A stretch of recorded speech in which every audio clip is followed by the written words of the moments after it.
Welcome to the Colorful Clipboard, where we discuss the building blocks of making dough in childcare. I'm Kate. And I'm Carrie. Welcome back to Colorful Clipboard. Carrie and I are so excited to have you join us today. And we are going to talk a little bit more about mailing lists. We hope that you enjoyed the first one on mailing lists. And if you're looking for other marketing and newsletter tips, definitely go back and listen to some of our previous episodes. This is a topic we definitely enjoy. And so today we're going to talk a little bit, just a little bit, kind of about the different types of communication, because sometimes directors and programs we work with kind of blur all of their parent communication. And so we're going to talk and make sure that we're real clear on what we consider a newsletter and using the mailing list for a specific newsletter. So Carrie, last time we talked a little bit about having people, and this time we're going to talk about communicating with those people. Where would you start if you were a young program or newish program developing your parent communication, or maybe you've been around a while and you've become one of those programs that things are just blurred? I mean, for me, I have to do a brain dump. So I literally write down every different way I communicate stuff to people and then try to figure out, okay, what kinds of things make the most sense in these different ways. So for me, it would be giant Post-its with tiny Post-its all over it. Because that's the way I roll. I was looking for one of my giant Post-its earlier today and can't find it, and it has me a little stressed out. I get antsy when I can't find my giant Post-its. So that's probably how I would do it. I would be like, okay, in-person morning or end of day visits at pick up and drop off, and stuff that goes through the communication app, signs on the door, emails to, mass emails that go out to the mailing list, those newsletter types of things, emails to specific individuals, director parent conferences, emails. Did I do emails to specific people? Probably said that already. Phone calls to a client, photos. Where would I use photos? If I have video in my center, when am I going to capture that video and share it with the parent? Because I tend to prefer the videos to be in-house and only shared when needed with the parents. So let's think this through. So we've just said all these different ways we can communicate with parents and staff and teachers to parents and director to parents. So if I've got all of these, why would I need a mailing list? Why would I need a newsletter? What's in a newsletter? I mean, that's a good question, because the answer is anything you want to be in the newsletter can be in the newsletter, right? But I get what you're going for with, people are like, yeah, I have a parent communication app. I don't also need a newsletter. But the thing is, if you're getting the same kind of information every day, even if you're the kind of parent who loves getting that daily information, anything that needs to stand out will kind of get blurred in the background. So if I need to remind people that we're going to be closed, say you're a Catholic-based school, you're housed in a Catholic church, even though you're open to the general public, maybe you need to remind people of Ash Wednesday, and that you're going to be closed on Ash Wednesday because you're a Catholic supported organization. People who aren't Catholic have no idea when Ash Wednesday is going to be there. They just occasionally see people with smudges on their forehead and they're like, can't these people wash their face? So last week. Okay. Right. But, reminding people that you're going to be closed for Ash Wednesday or Palm Friday or something like that needs to stand out and remind them, hey, there's a thing. Okay. Hold on. Okay. So important dates. Okay. What might be something else that you might put in something that you would call a newsletter, or how often would this newsletter go out? I think once a month is a minimum for the ones that are going out to your existing community and the people on your waiting list. And once a quarter for the wider community. So, you know, the HOA board members for the HOAs that are near your center, the area businesses, et cetera, once a quarter would be my minimum to them. I would prefer once a week, but I know that we can't always get around to it once a week. I don't even get around to it once a week, every week. I don't think I sent one out last week. I have an excuse, but we're not, you know, that's not the point. Even in those situations, you can get it at least once a month. And the once a month, I feel like that's pretty doable. And you can kind of map it out ahead of time because, you know, January, we can have an article about New Year's resolutions. And then we can have the calendar of what days you're going to be closed this year. There you go. You have two things for your January newsletter. I didn't even have to think about it. Okay, but when does the January newsletter go out? Do we send that out in December or do we send that out in January? Depends on your community. If you've got parents who are going to be less than fully aware the week between Christmas and New Year's, I would probably wait to send it out the first week of the year. If I've got parents who are on the ball, who are, you know, a lot of people who are very detail oriented, you could send it out the last week of December. It depends on your clientele is my answer. I mean, what are your thoughts? So again, it kind of depends on what the content is that you have. And if you need people to RSVP, do people need to buy a ticket? So although sometimes the first of the month might work, something like January, especially if you're trying to make announcements of when you might be closed, you might need to do it earlier depending on when those holidays fall. So this year, Christmas and New Year's fell on a Saturday. So that may not have been as big an issue as perhaps other years.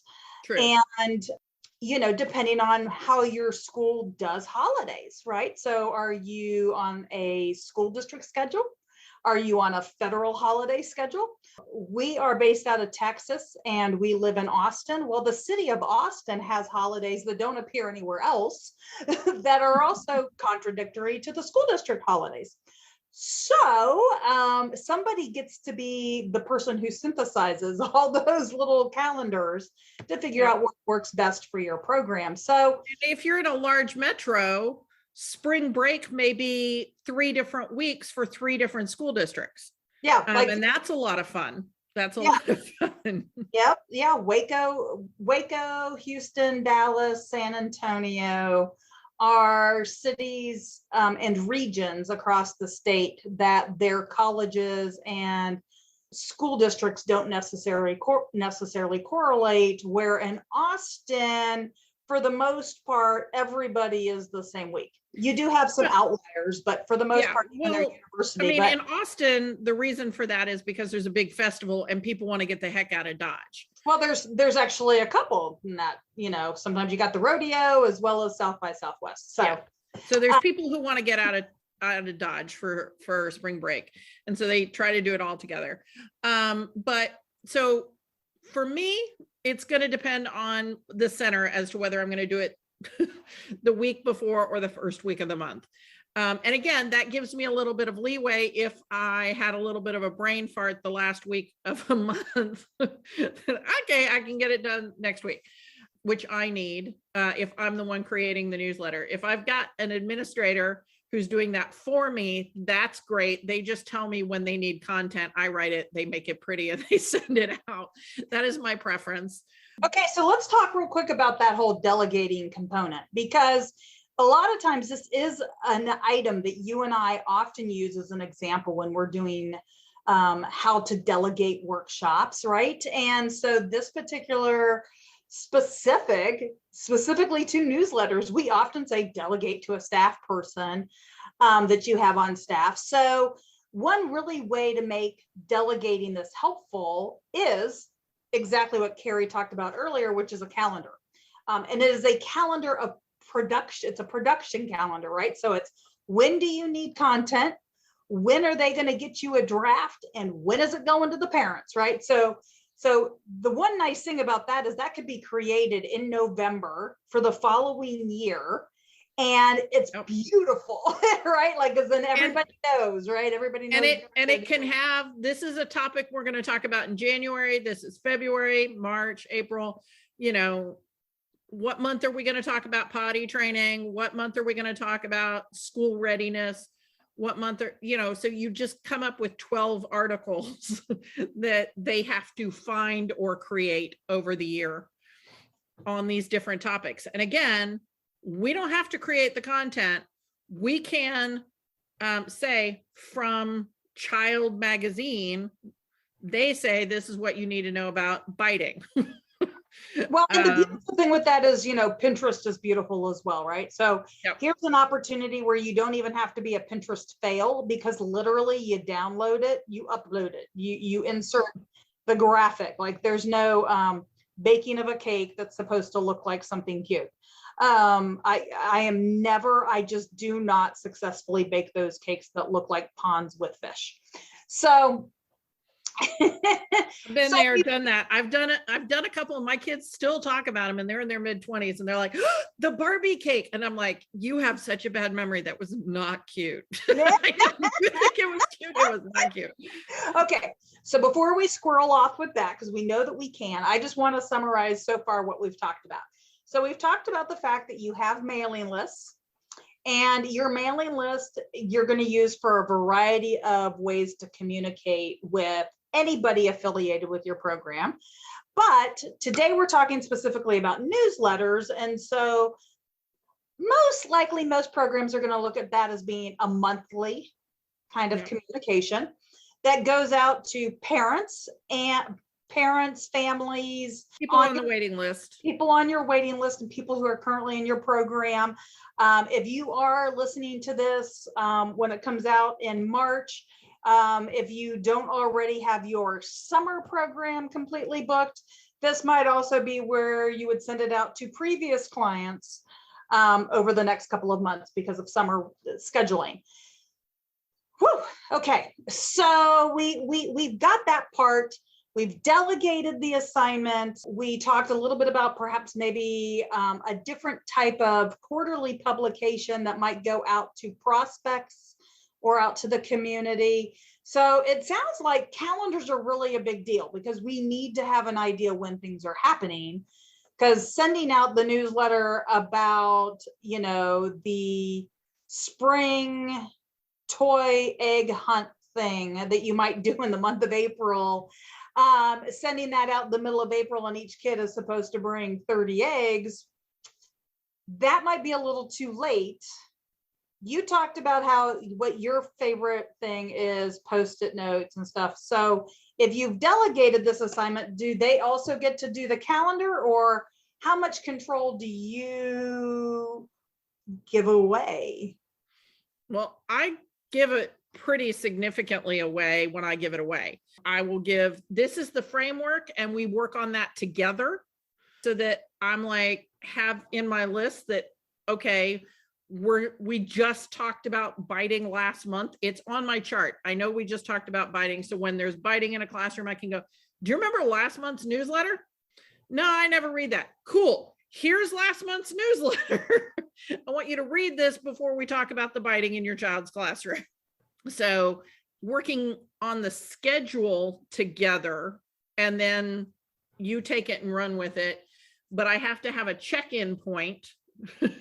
If we're getting to Thursday of the first week and I have not seen anything to review, then we have an issue.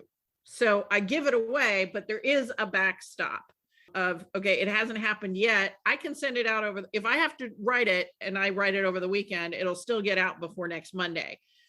but you would probably not wait until Thursday. I know you. You'd probably be like, yeah, it's Tuesday of the first week of the month. Where's my dang newsletter? You're right. Well, so my schedule would probably have been much more detailed. I would have had on the schedule, there would have been a date when the draft was due. But again, as the director, you have to do what's going to work for you. You have to do what's going to work for your staff. I mean, I love the idea of creating the entire year schedule, take a couple of hours, hash out the content, hash out the deadlines, and boom, be done. Because that way I've got all the calendars out and I'm looking and I've noticed when we're going to be closed. I've looked at whatever special months there might be and stuff like that. So I've got all of that all at one time. And if I've created a master document with that stuff, it's great because I can then share that with the teachers, right? Yeah. So teachers can start to use those themes as well. Right. So that we can celebrate National Play-Doh Day and talk like a pirate week. Oh, absolutely. So you got to love September. So, yes, that is when National Pirate Talk Like a Pirate Day is. So we have talked a little bit about how, where, when, why. So the other thing I just kind of want to, because, we got to include a little bit of a marketing piece in here. What might be some things that you could include in this newsletter that would keep the parents or get the parents to hang on to the newsletter, print the newsletter, share the newsletter, put the newsletter up on a bulletin board? What could you do to get some more traffic out of that newsletter? The menu. Putting the menu, people love the menu. Putting in tips about how to handle things like the biting or the toilet training. The more tricks of the trade you can put in helps tremendously. Another thing that really helps is cute pictures of the kids. Because if there's a picture of their child or their child's best friend in the newsletter, they're going to read the newsletter. And if we're printing them, that can get to be kind of expensive. Again, if we're doing it with MailChimp or ActiveCampaign or one of the other CRMs, we can put the photo in and then there's an attachment with the menu or with this month's tips and tricks. Yep. So I personally, so I love things like recipes. I love things like checklists, car trip 101. Now, anything like that you're hoping the families will print out, please, please, please make sure it has your logo, your phone number, your website. And that it's single color. Please don't torture these people with having a full color image on something that they're going to try to print out on their home printer where they're always out of magenta ink. Please don't. That's just mean. Just make it one color. Everybody's always out of cyan or magenta. Let's just don't do that to them. Absolutely. And so it's a great thing for you to think about, because if you think about, again, every month having one thing, so think about, just make it very obvious that the intent for this is to print it. So like the checklist, if you have little dashes next to it, it reads like, oh, look, I'm supposed to use my scissors and cut those dashes, right? Or if it's a full page menu, right, that's very clear that that's the page they print. So, if you ever need ideas about those things, those are the kind of things that Carrie and I are great and love to share and brainstorm with you in your program. Remember, the point of the newsletter is to get them to stop and notice the new thing. We're going to have a party. We're going to be closed. There's a food drive there. Don't forget it's time for us to get your hearing and vision screenings in if you've got a 4 and 5-year-old. Like, the main point is to get them to stop and read the 1 or 2 pieces of content that you need them to consume. And to do that, you are bribing them with information that will be useful to them. All right, I got a thing. So okay. The other thing to think about is your business partners, business collaborators. the professionals who help you in your program. So if you have a dentist that works and gives away free toothbrushes during National Dental Month, please, please, please make sure to plug them during Apple Dental Month. During Apple Month? Apple Okay. Month, National Dental Month, make sure that you plug them, right? Give them an ad, some sort of promotion. If you are a child care center that's in a strip mall, or you have other parents who have businesses, all those great things, this is a great place where you can spotlight, share, promote. Again, Yep, they will opportunity keep to your make some newsletter if it has free children's meal with parent meal coupons. And, you know, if I'm the restaurant in your strip center and I can get away with giving some kid chicken nuggets and a fistful of fries, and I get 2 parents paying for a full meal, I'm giving you that coupon every other month. Absolutely. And you know, when you're doing that calendar, if you're going to host some sort of event at your program, make sure to promote it more than the month it's happening. So if you are doing some sort of spring carnival-y thing, the end of April, you better have told people before the April newsletter. Okay. Yes. And you need to make sure that that's in your quarterly newsletter. Yes. When are you tell you doing, what to do? if you do end of year graduations, when are you doing that? Do you do it at the end of May, or do you do it at the end of the summer? Let people know in like February, March. We can't do February at this point, but if you haven't yet sent out a notice about when graduation day is, and that's a thing your center does, put it in a newsletter and send it out this week so that people have time, because some people get really excited about pre-K graduation. Especially if you do pictures and gowns and hats and diplomas and all those things. And again, make sure that you've talked to teachers and everybody's clear on their role on that. So, all right. So we have definitely given you more than enough for your first round of newsletters. Shoot us an email at hello@colorfulclipboard.com. Let us know how the newsletters are working. Are you getting any feedback from parents? Definitely, if you're going to start this and you haven't done this before, at least give yourself 6 months before you decide if you're not going to do it, but also decide kind of what response are you looking for. If you're trying to eliminate some other type of communication, like having to hand out pieces of paper every day, you know, you might have to actually start instructing people to go to the email that you sent them so that they can print it out. Another thing to consider, my last thought here, is people are getting fewer and fewer pieces of actual mail in their mailboxes. And so mail feels special again, like it did back in the 70s. Like during the 90s and early 2000s, people didn't want to go to their mailbox because it was full of crud. And now it's back to feeling special.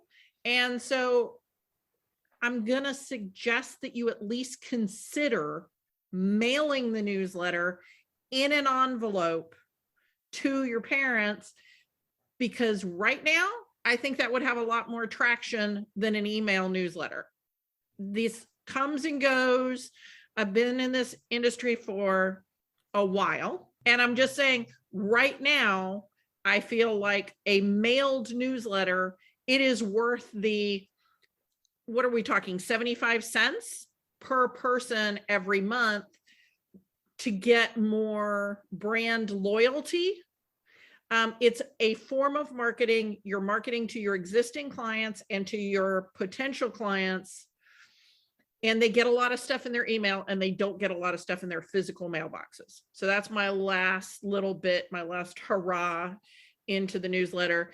And I want you to, when you're thinking, oh my gosh, I've got 100 kids enrolled, and then my whole mailing list is 242 people times 75 cents. That's a lot of money, Carrie. You're asking me to spend almost $400. Uh-huh. And how much is tuition for one child for 1 month? If you keep one family enrolled who was thinking about moving, you have paid for that mailing if you just got one client to stay, or you got one new parent on your waiting list or enrolled.